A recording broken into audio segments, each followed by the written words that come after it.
Trev's Hockey Show. I'm the Trev. That's too sweet. Anyway, it's about time I did this. I've talked about doing this one enough. It's probably about time, and since the Four Nations Face-Off tournament is less than a month away at the time that this video was uploaded, I'm pre-recording, so take into account. The sooner I get this done, the less I need to worry about getting it done, and the more I can focus on getting ready for the tournament itself. So here's my shot. Now remember, this is just my predictions. You can feel free to give me yours, but at the same token, if you want to take my predictions as gospel and take them to Vegas, that's all on you. Quick disclaimer. But either way, I'm going to give predicting the Four Nations Face-Off an attempt. So let's talk about it. Okay, so a quick few things I want to say before I get started. First, this might not be as easy as it looks. Second, this is recorded with the rosters set as they are in this video. So the rosters that they announced when I reacted to it, right here, that's the rosters I'm going with. I'm not accounting for any injuries or substitutions that have taken place in between the time I'm filming this and the time I'm releasing this. However, if there are any along the way that I'm pretty sure I remember hearing about, I'll bring it up as best as I can. Third and lastly, I haven't listened to anybody else's predictions. I'm not listening to the other experts, and I'm not going to. I want to go into this without any outside influence, just to see for myself if I can really predict this accurately. A me against myself challenge, I guess, if you want to call it that. So, with all that said, let's check out the schedule. Alright, so schedule for this starts February 12th, 2025, runs till February 20th, 2025. There's 2 practice days before the tournament actually starts. No. The first 4 games are going to be played at the Bell Center in Montreal. The last 3 games, including the championship game, are going to play at the TD Garden in Boston. So there's that. First day off, you only get the 1 game, Canada versus Sweden. Starting with the heavies early. The day after, you got the USA versus Finland. I mean, if I'm predicting games, I think for the States this one might be pretty easy. Saturday the 15th, you get Finland versus Sweden, and then the United States versus Canada. It's Saturday and head hockey, right? Got to have the rivalries, and those are your 2 biggest international rivalries going right there. Expect both games to be close, very close. Then you go to Boston for February 17th. You get Canada versus Finland, and then you get Sweden versus the USA to finish out the round robin. Now, points are awarded as follows: 3 points for a win, 2 points for a shootout or an overtime win, 1 point for a shootout or an overtime loss, and no points for a loss. The top 2 teams with the most points advance to the championship game. So, with all that away, let's do it once more over on the rosters. So we'll go alphabetically. We'll start with Canada. And again, on the forward core, just look at your forwards right there. Sidney Crosby, Nathan MacKinnon, Connor McDavid, Mitch Marner, Brad Marchand. I mean, just McDavid, McKinnon, Crosby alone is a handful. But for the Canada side, that's either 2 really good lines or 3 solid lines. You go to defense, you got Makar, Parayko, Pietrangelo, I mean, Theodore as well. Defense is tight. And then goaltenders, you got Binnington, Hill, and Montebello, and I'm pretty sure Montebello will be the number 3 goalie, so he might not see any gameplay at all. But the forward line alone, that is deep, very deep. And again, with Canada being Canada, they are obviously, without any outside influence telling me so, the favorites. So as much as they are the favorites, it is still theirs to lose. That's one thing to keep in mind. Moving on to Finland.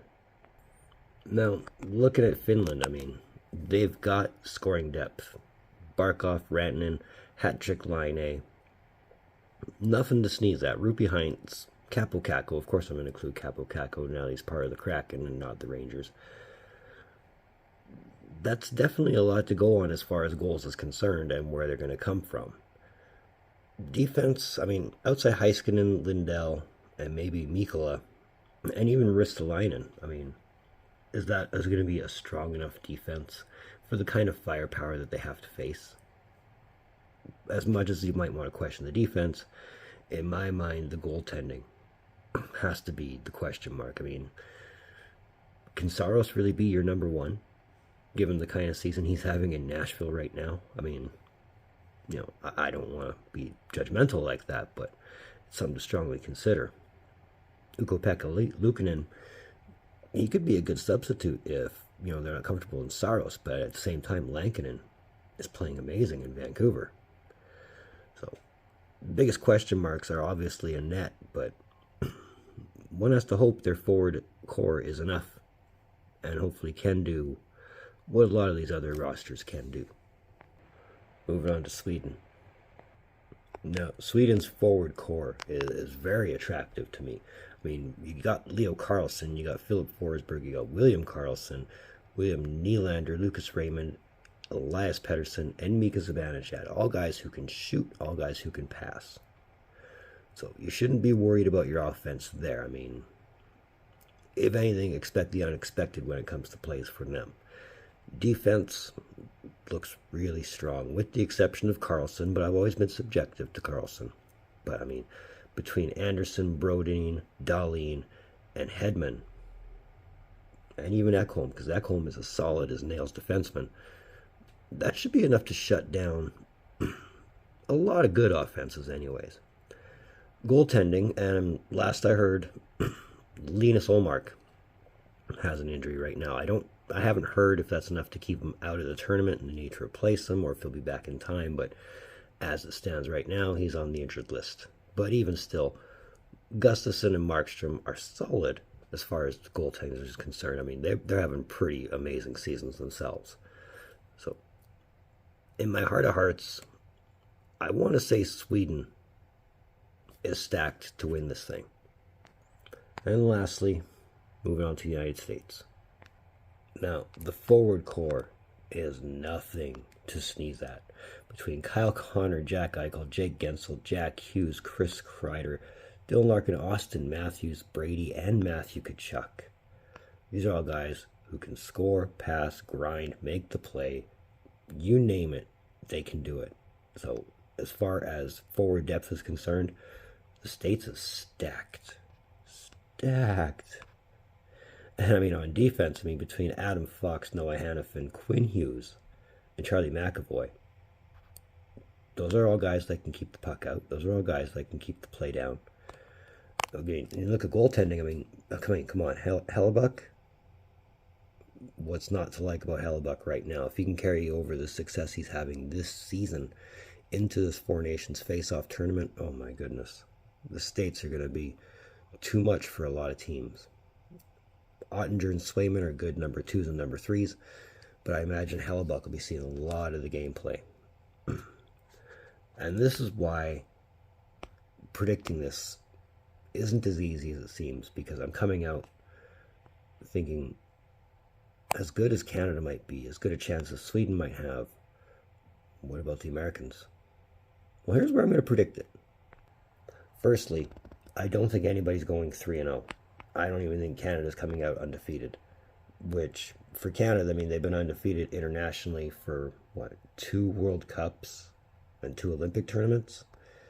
So for me to say they're not going to come out undefeated, that's a bold prediction right there. But let's go with the teams that matter here. For number 4, and I thought this was pretty obvious when I was going over the rosters, I'm picking Finland. I mean, don't get me wrong. Finland looks really good on paper. On paper. But the biggest thing is what they have enough to make the push. I'm not 100% sold that it might be. Like I said, their jerseys might look good. I might like their jerseys a lot, but I think of the 4, Finland is going to be your last place team. At the same token, don't be too surprised if they pull a Cinderella. At number 3, and I'm still debating this if this is the right answer. I'm picking Sweden. I really want them. I wanted to put them at number 2, but again, with the USA and the Canada rosters ahead of them and the Finland roster already being talked about, I think Sweden will keep it close. I mean, I think between 1, 2, and 3, goals for is going to make the hugest difference. And as good as Sweden might be, I think they're going to lack as far as the goals is concerned. It's not to say they're going to have a bad tournament. I just don't think they're going to finish in the top 2. For number 2, I'm picking the Americans. And it's not to say that the Americans aren't going to win the thing. I'll get to that when I get to the championship game, because obviously I've just predicted the championship game for you. It's going to be Canada and the States. As deep as their offense might be, and again, as much as the same case as it was with Sweden, I think it'll be a matter of goals for. They might have more goals than Sweden does. They might have the same identical record as Sweden does. They'll just beat Sweden on goals for, but won't beat Canada in goals for. But again, being there in the championship game, that sets the tone for a lot of different things. So obviously, against my better judgment, number 1 is Canada. Again, I don't think they're going 3-0. I think that undefeated streak internationally breaks here. But again, being they might have the same identical record as Sweden and the Americans, I expect them to score a lot more goals for. And again, I've mentioned this before, between McKinnon, McDavid, Crosby, and Makar, not to even discount Marchand or Marner or Point or Reinhardt for that matter. You got a lot of guys that can score, and this team is built to score, and this team is built to win. I mean, look at the amount of Stanley Cup championships on this roster here. So, again, this sets up your championship game, Canada versus the U.S. So, in predicting this championship game, I might catch a lot of heat for this, but I'm going to predict it anyway. The Americans over the Canadians. Now, it's not just because it's a coincidence the finals game is held in Boston. That's not it at all. I think when push comes to shove in the championship game, it's not going to matter if you're 1 or 2. It's going to matter on defense. And this is going to be where Hellebuck stands up. This is where their offensive depth goes right to town over the Canadians. The defense shuts down that handful that is McKinnon, McDavid, Crosby, Makar, all that. I think they're going to play like the Rents do, and they're just going to win the entire tournament in the championship game. I don't want to go on board on predicting a score, but at the same token, I don't think it'll be a blowout. I think it'll be a one goal, 2-goal game, but the Americans are going to come out on top of that one. And that's my prediction. Feel free to give me your predictions. Feel free to tell me I'm out to lunch if you think I'm completely out to lunch. I'd love to hear what you got. So that's another one of them Trev's hockey shows. I want to thank you for tuning in. Don't think I don't appreciate the gesture, especially if you've tuned into this point. And if you have tuned into this point, feel free to give me that thumbs up. Come on, you've made it this far. I think I've earned it at this point. At least let me know that you're digging my stuff. At least tell me you're saying hey, or that you've made it this far. That helps out a lot. So just saying, if you want to, that red button that says subscribe all over it, come on, you know you want to. I know you want to. The algorithm knows you want to, and I mean, we're getting pretty close to 300. The goal is 5, but we're getting pretty close to 300. And everybody that has jumped along for the ride, thank you very much. I hope I'm not disappointing you, and I hope you plan on sticking around for a long time, because I got a lot. If you want, there's that link in the description below. It'll take you to my Facebook page. I'd love for you to join that, build an audience on there. So moving forward, as far as the Four Nations is concerned, well, like I said, we're less than a month away from it. So keep our eyes open, keep our ears open, see what happens to the rosters in between now and then. I don't think it's going to change my predictions. They're pretty much set in stone at this point if I've made the video. So either way, in the meantime, and in between time, be looking for more videos from Trev. Data.